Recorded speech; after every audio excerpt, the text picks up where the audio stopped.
Yeah. Yeah. Yep. All right, great. So what I want to go through today is just talk about what TLPay is again. Just go through some key concepts there. Just recap on what the weekly schedule is, and I think some key data points within the week for everybody. As part of those key data points, reconciliation, best practice, some of the things we've learned about the process, and if there's things sort of failing and not failing, and how and when's the best time to look at the data and update your back office is what I want to talk about. Some key information points that we have in the system to allow you to determine certain things as to which scheme it's on, when the money's coming in, and various other things. And also some failures and mitigating strategies of what we've done to try and minimize any payment failures. Talk through that. And then refunds and how refunds are working. And we've made some changes to that to make that much easier for everybody. So I want to just talk through that with you all. And of course, any questions throughout or at the end, most graciously accepted. So just to reiterate, so TLPay is a digital wallet e-money account. It's like a bank account, but it's an e-money account. And it's an account that you essentially have full control of what money is going in and going out of that account. So it's a dedicated account to each company. Each company has their own dedicated e-money account on the Travel Leisure platform. And as I'm sure all of you have seen so far, it's got, each of you have your own dedicated TLPay account number, and obviously the sort code associated with that. And yeah, it's fairly instant in terms of funding it or withdrawing money, with some exceptions, which we can talk through as well. Yes, it's an online digital wallet in your company name.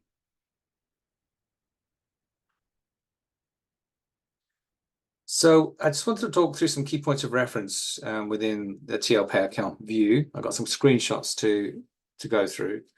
But effectively, I want to talk around the account statement view, which is effectively the landing page on the TLPay section, and talk through, what data is it showing you, how you can use that data if you so wish to do. The funding tab, everyone knows what the funding tab is. As I said, that's where your account details are. And if you did need to put money into the TLPay account, you'd use those account details to do a transfer from your day-to-day current account, which may be needed if you're putting money in for refunds that you're paying across to your trade partners. However, we'll talk about that a bit later. And we've hopefully reduced the need to do that in some circumstances, but we'll talk through that. And then the last point around the TLPay account is your withdrawals tab. So, once we've done all the settlement at midday on a Friday, all the money is then sat in your TLPay account ready for you to withdraw back into your current account. And we'll talk about that as well. So this is the TLPay account statement view. So we've taken a little bit of a snippet of the screen. So you've normally got your balance above this and all the other things you'll see on TLPay, but I just wanted to focus in on this particular area. And it's quite a busy screen, but I think key things are what type of transaction was it? So it might be a deposit where you've put money into your TLPay account. You'll then see your resulting balance. Okay. And if you've paid out a refund, for instance, that will show as a debit, money coming out, and your resulting balance thereafter. And then money coming in from each of your trade partners as a credit, the amounts, who the payer is, and then your resulting balances. So you've got a running balance in a bank statement effectively of what's happening. And what I don't have shown here, but obviously you will see it, you probably have already seen it, is you'll have a withdrawal line as well for when you take the money back out of your TLPay account into your current account. And like all of our screens, there is an export button, which isn't shown on this screenshot, where you can export this data to Excel and manipulate the data as needed for any bank reconciliation needs as such. And like all our screens, all of these lines are filterable. You can filter on a particular date to see what happened with money coming on a particular date, on a particular type of transaction, and so on and so on and so on. Okay. This line here also shows whether we've actually finalized the transaction, it's approved or not. So sometimes things can go into a pending state. We've got a little bit of a bug. It's not quite showing that status, I noticed, but we're fixing that. But the status should reflect whether the money is actually fully released through the chain, our e-banking partner, from the ClearBank, and it's actually now made its way into your account. So it's a key status point you may want to look at. Okay, so that's the transactions view of your TLPay account, which is literally just that bank statement. What's coming in and out? Where's it coming from? Where's it gone out to? Okay, and always with the running balance, which will also reflect the TLPay balance at the top of that screen, which is not in the screenshot. I have noticed there's a bit of a bug on the payer column, which is pulling in the name of the person who applied for the TLPay account and not the actual company. So I'm working with Neon just to get that resolved. But for a true reference, you can look at your commercial link to see who your trade partner is. And for those of you who are not familiar with withdrawing funds from your TLPay account, you go into the Withdraw tab, and you would choose your current account, which should be displayed here. So you select that. Some of you may have an additional one, but most people just have one account. And you would put in your amount, and you put in a reference, and that reference will show up in your current account as whatever reference it's free form. You can put whatever reference you want in there.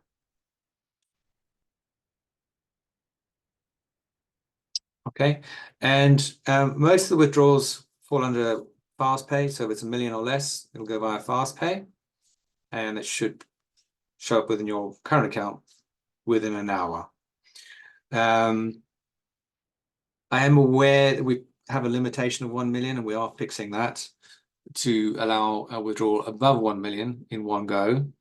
Some of you are having to do multiple withdrawals. So we are fixing that, and then whatever's in your wallet, if it's how much is in it, if it's 5 million, you can just withdraw it in one go. That will go through a different mechanism, won't be FastPay. It's probably more of a CHAPS type mechanism that Neon will invoke. And they say as long as you do it by 3:30 that day, it should show in the account by the end of the day. Okay. So that is going to be fixed, I think, next Monday. So for those of you that do need the higher withdrawal capability, maybe reach out to me on Monday. Let's just make sure that all goes smoothly. So that's withdrawing funds. So these funds will show within your TLPay account. I mean, it starts topping up as soon as we start settling everything at midday on a Friday.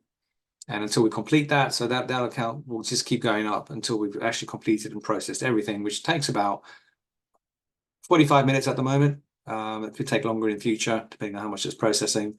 Generally, it's about 45 minutes, and you'll see that this will be changing as it's processing everything. The one caveat to note is you can't withdraw the money on the Friday. You have to wait until the Monday morning. And the reason for that is we've put in a 24-hour hold, which is purely a safety mechanism, which gives us time to address anything if we had to during the early phases of TLPay that we've switched over to. In time, we'll take a view on that, and we may take that limitation away, but it's there for protection purposes right now. We'll take a view on it, and in future you should be able to just withdraw it straight away. But for now, it's the Monday morning.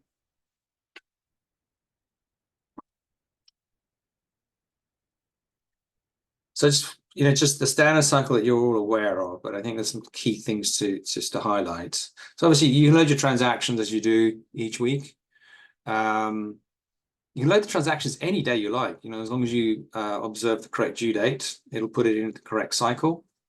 So even if you did it on 4 o'clock on a Monday, it automatically put it into the following cycle because the existing cycle will already started. It goes, I can't put it into that. It'll put it faster. So you literally load whenever you like. Okay. But I know most of you load on a Thursday and a Friday. And I want to talk a little bit about possibly a Monday morning load as part of the reconciliation process, what I'm going to talk through in a bit. We'll come on to that. So obviously your buyers go in and review on 10 on a Monday, and they have until Wednesday at 4 p.m. to finalize their position, at which point we create notifications out to everybody saying exactly how much is coming in or going out. And we'll create a notification for every scheme. So many buyers are on different schemes. They're on caps, advantage caps, and TL Pay. And some suppliers are as well on different schemes. So for each scheme, we will send out a different notification. You get a separate notification for each scheme telling you exactly what the amounts are. But I know many of you, certainly on the supplier side, use the actual data reports and extract from the screen to calculate your positions, and that's the best way to do it. And I want to talk a bit about some of those calculations that you're doing and some of the confusion that's coming with TL Pay and some of the changes I think we need to consider doing just to make your reconciliation processes smoother. So, your trade partners, we're suggesting they fund the account by Thursday at the latest. We had a call this morning with some agents that joined, and we'll send out the recording to everybody. And what we're recommending is the best and the safest method is a overnight faster pay, which is also the cheapest out there for anyone to transfer money. And this is from your agent's perspective, funding it. And anything that's put in as an instruction from their bank as an overnight faster pay is coming in good time before midday on the Friday.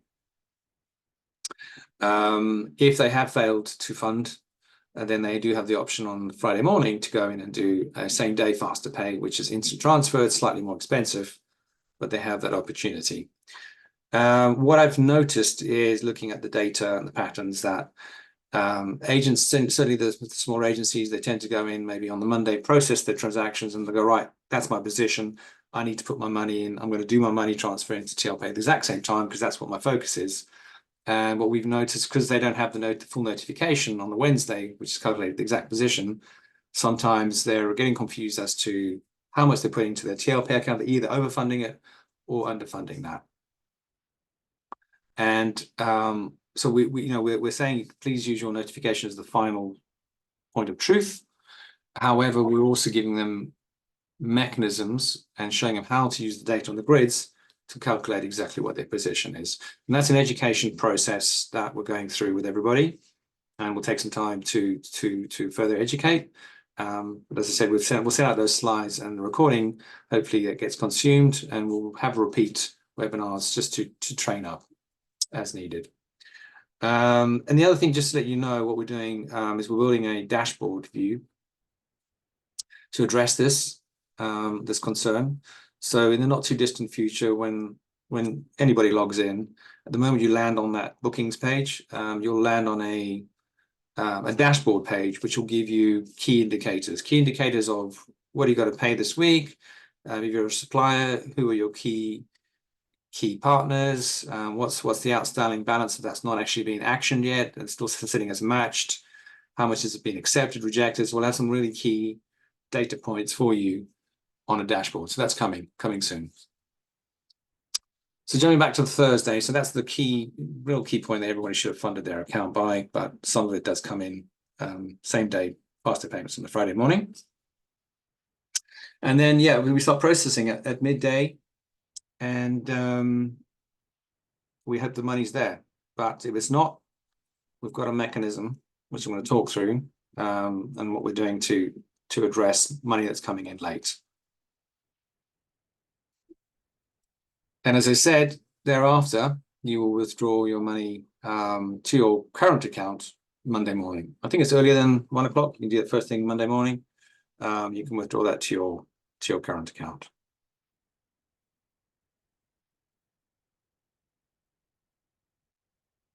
So reconciliation best practice.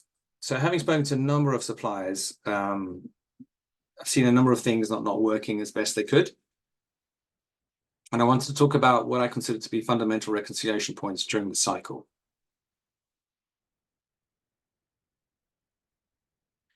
So everyone at the moment is waiting. So at 4 p.m. on the Wednesday, everything gets locked in, and then most suppliers have set up a scheduled task or an automated report to arrive either the Wednesday evening or first thing Thursday morning. And then most of you are then uploading that into your back office to say, hey, everything that's accepted, I'm going to mark that as paid. I'm now going to work on my exceptions, which is the unpaid invoices, and start dealing with those and figure out what I need to do with those. And do I need to reload those into the next cycle? Which is the next point I've mentioned. And what's not happening, or what's because TL Pay was going through a few quirks in the first couple of weeks, there were more payment failures than you would get on the old debit order scheme. However, on the old debit order scheme, there were always failures. At least I always saw at least 1 or 2 debits fail every week.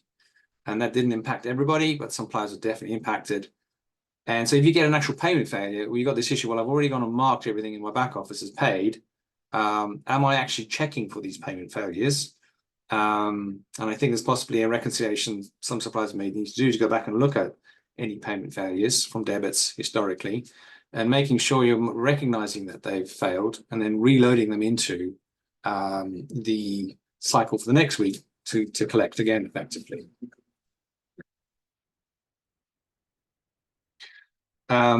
So what we're saying, we're not telling you how to run your process, but what we think is you shouldn't really be marking everything as paid on the Thursday morning after the cycle's been locked in, because technically the invoices have not truly been paid yet. And historically, there's always been the odd failure, and more recently, slightly higher failure rate. That's come right down again. But so it's up to you how you want to address that. You could be saying, right, I know on a Thursday morning I need to look at which items were amended or rejected, what the reason codes around that, and which items were voided, which is pretty straightforward. Why that just means no one actioned the invoice. You need to reload that. Why did they reject something? Why did they amend something? What do I need to do about that to collect the difference or update my back office? So that's your hard bit that you're obviously doing and managing your exceptions.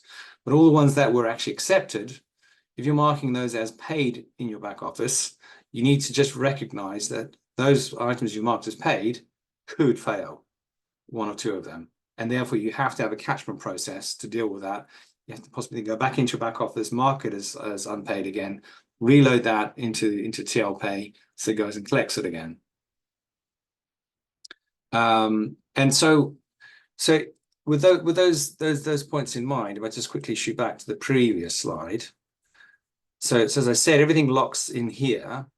Thursday morning, you're sort of already processing the failures from a reject amendment perspective. Friday, we do the settlement. And at this Friday point, you could get a bunch of failures, which we send notifications to. You've then got to recognize those, go in and mark your back office that has failed, and then reload those for the next cycle, before the next cycle starts. So I've got some more slides to talk this through, but effectively what we're going to do is we're going to do some retrying for 24 hours if there are failures. I'll come on to that slide, which effectively means if there are any failures, and so I'm jumping around a bit, but the cycle is going to be like this. It's going to get your initial data point here of your rejects and amends, okay? You're going to mark everything in your back office if you so choose to do so, what's being accepted. And then we're going to try and settle at midday on Friday. And then we're going to retry for 24 hours for any money coming in late. And once we've stopped retrying, we're going to mark payments as failed. We're going to send you a notification to that effect, okay? And then you need to process, and then what you could do if you so chose to do so, first thing on a Monday morning. Say, for instance, I've had 1 or 2 failures. Who are they? Create a file to upload just those invoices associated with that payment failure. It's an incremental file. It's not the whole file you're uploading again. So quickly go in and load those before 10 o'clock on Monday morning, before the cycle starts again. All right. So effectively, you've done your first reconciliation point here. And then after, if there are any failures, you're capturing those. You're uploading those failures only on the Monday before 10 a.m., which means they're straight into the cycle again. And, you know, obviously following up with your trade partners or asking them to pay you directly. But because TL pays so fast now, you're getting that money again the same week, the following Friday as such. Okay, I'll just move on to the slides that I actually wrote to address this. And I'll reiterate what I was saying. Okay, yeah, so as I said here, you can upload an incremental file by 10 a.m. on the Monday. And the other thing everyone needs to note is we do actually in the scheduled tasks have a payment failure template. So I would recommend you all go in and set that up if you haven't already. And if you need some help with that, let me know. Where effectively what I would say is you set up a payment failure report to come in the first thing on a Monday morning.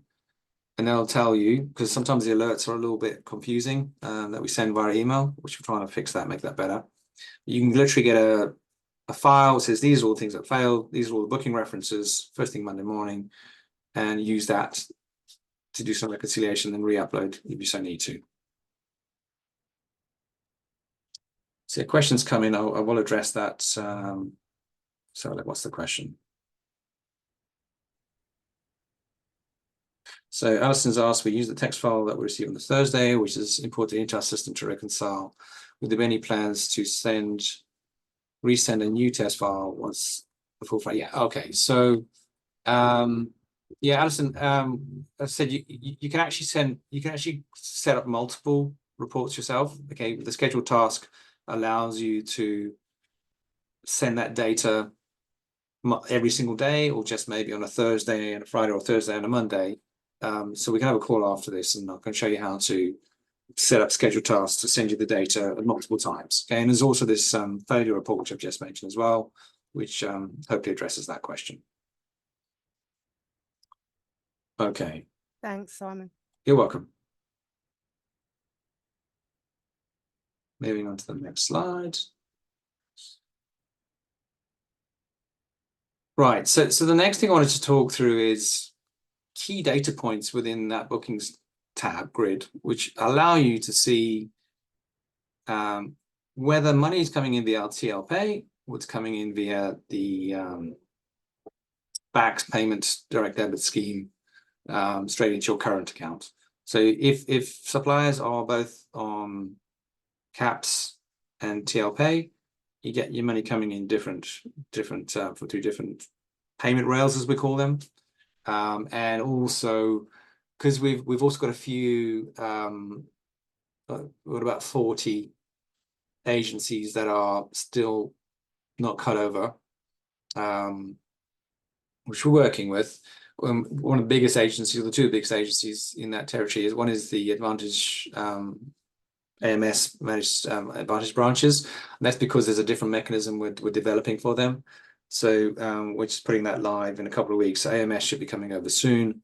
And there's some other agencies, very large agencies, are still not cut over, which means you've got that coming in via the old app to SPS scheme. So you've got potentially up to 3 different data points of where money's coming in from.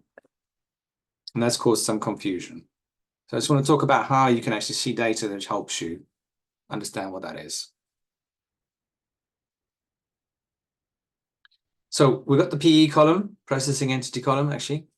And if you're not seeing that on your view, just click on the columns button and add it. And that will show you an indicator as to whether it is ABTA, the Advantage scheme, or direct, which means it's TL Pay. And then you can filter on that. You filter on those points, do your totals, and you figure out right, this money's coming in from these different schemes. There's the payment date column. So obviously money will come in on different dates, depending on the scheme. So if it's TL Pay, it comes in the very same Friday. If it's on ABTA comes in the following Friday, and if it's on Advantage Caps, it comes in on whatever commercial terms you've agreed with Advantage. And finally is the settlement status column. And the settlement status column gives you a live view of whether the booking has been paid or not. And if things have failed, you can filter on it and look for collection failed. And that'll tell you a live view on a Friday or a Monday or any point in time. You can see what the status is from a payment perspective. You've obviously got the status of accepted, rejected, and everything else, but this is a payment perspective, is on the settlement status column. And let me just show you a screenshot of that. It's a bit of a busy screen, but you're all familiar with the screen. And so I'll just start with those columns I mentioned in the previous slide. So processing entity column. So if you've not got that visible, then just add it. It's normally about the 5th or 6th column in your view. And you can see here, if you clicked on this little drop-down arrow, it'll pop out these options here, which is direct, the Advantage Travel Partnership, or ABTA. So those are 3 different schemes.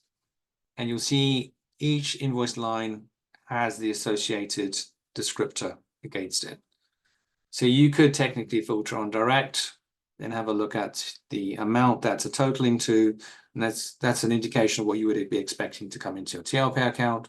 Likewise, if you want to see what's coming in from a current account, your daily current account perspective, you would untick that and you would tick these 2, and that would show you everything that's coming in via the BACS transfer method. And just I'll jump the next one. I'm just going to jump to the payment one, and the payment one, as I said, is a key indicator of the day and time that money is coming into your account. So TLPay is the same week. ABTA would show a week later, and Advantage is down to your commercial terms. And so coming back to this column here, so these are your options. If you click on the drop-down arrow here, it gives you all these options. And the key ones you're probably going to want to be looking at is these 3. Okay, so collection pending. This collection pending will continue to show if it's on BACS debit order, so the Advantage and the ABTA schemes, because BACS takes 3 days to clear, so we put in a clearing period of 3 days for that. So you'll always see those on collection pending. Collection complete means it's cleared, it's completely done.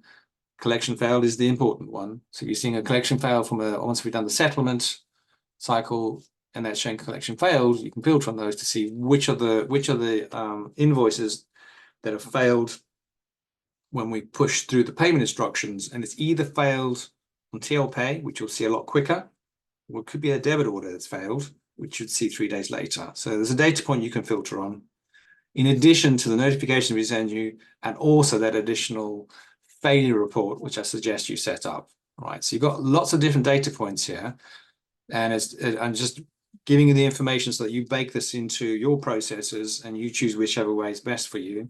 There's many different data points, and if you need follow-up calls with me to help you set up some of this, I'm more than happy to do that. Okay, so I think that's everything around that point I wanted to make. Right, running out of time. Failures and mitigation strategies. So what have we done to try and address the spate of failures that we had in the first couple of weeks? I think last Friday was really good, actually. We had very few failures, and they were all down to trade partners not putting sufficient funds into their TLPay account, which is also an education process for some companies just haven't quite understood it yet. We're trying to address that through training. So so essentially what happens is, obviously if buyer funds are insufficient in collection, we've now put in a 24-hour grace period.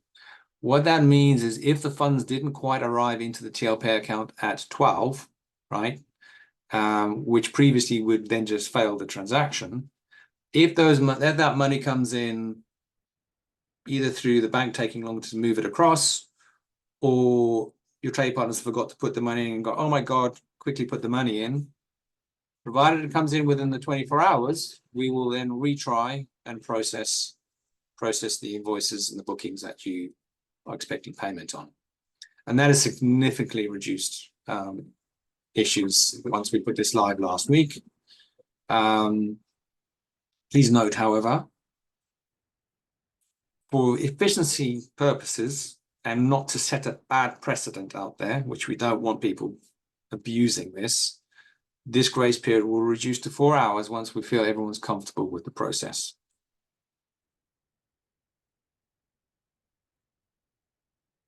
So how it works, so if the funds are received in the grace period, as I said, payment will be processed.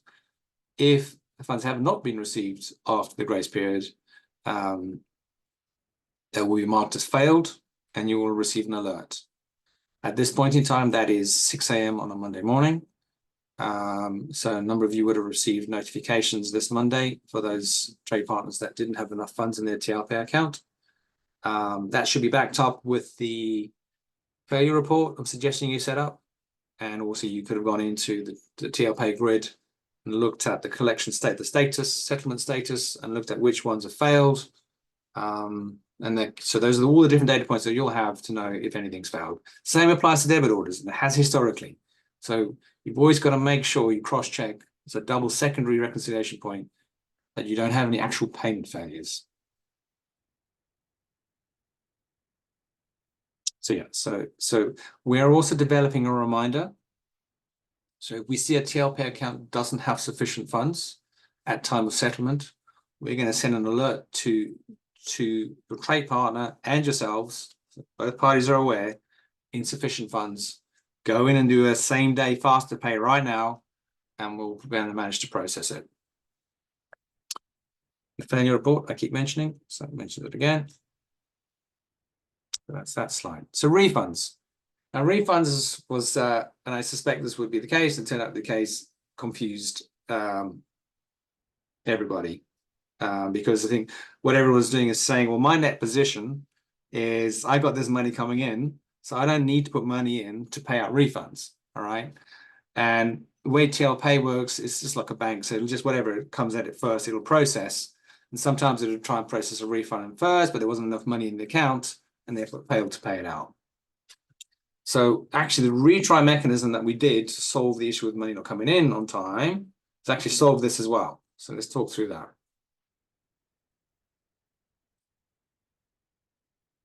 So, as an example, TLPay attempts to pay a refund to an agent.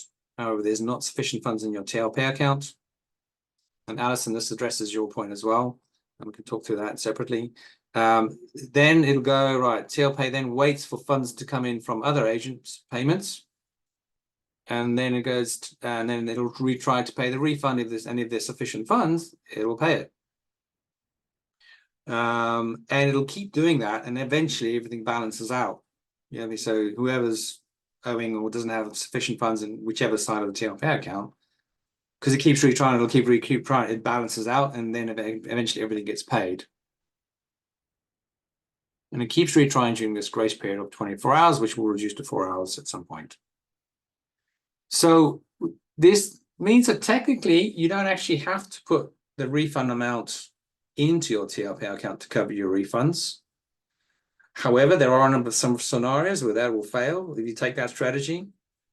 You may have some big agencies that failed because they didn't have something in their TLPay account, and you're expecting that money to come in to pay out other things.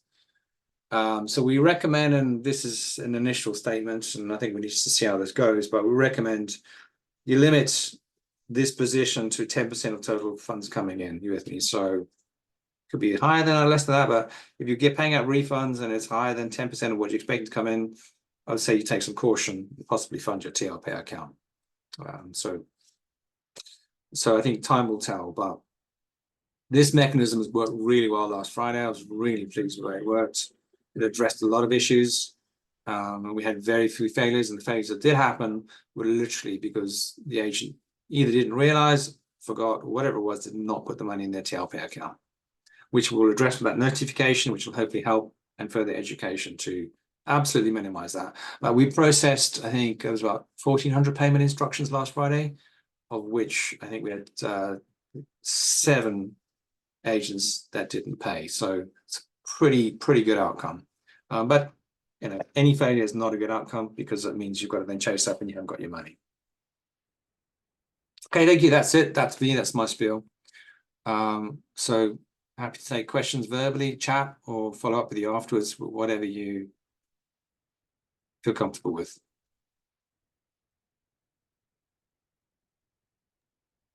Hi, Simon. So what you're saying is, with this grace period now, because we've got funds coming in from agents, but we also are on the other side as a buyer and a seller, so we're paying out to vendors. As long as 99% of our funds come in on the Friday, everything should go out. We wouldn't need to separately fund the account anymore. Correct. So, I mean, you act as both an agent and a supplier. Yeah. So I guess you just got to do your reconciliations, and then within a tolerance. So if as an agent you're paying all your suppliers, have you got enough money coming acting as a supplier to cover what you're paying out as an agent? And yeah, so if you feel comfortable with the position and that's going to cover it, then yes, we'll just do the retry until it all balances out and pays. Fantastic. That's good. Thank you. Very good. Okay. If there's no other questions, we'll send out the recording, the slides, and I know everybody on this call. So spoken to all of you lots of times. Reach out to me as you do, and we can just jump on and chat about any other aspects or changes that you need to see. Always here to listen, always trying to improve our platform. Yeah. Speak to you soon. Have a good day. Thank you. Bye. Yes. Bye. Bye.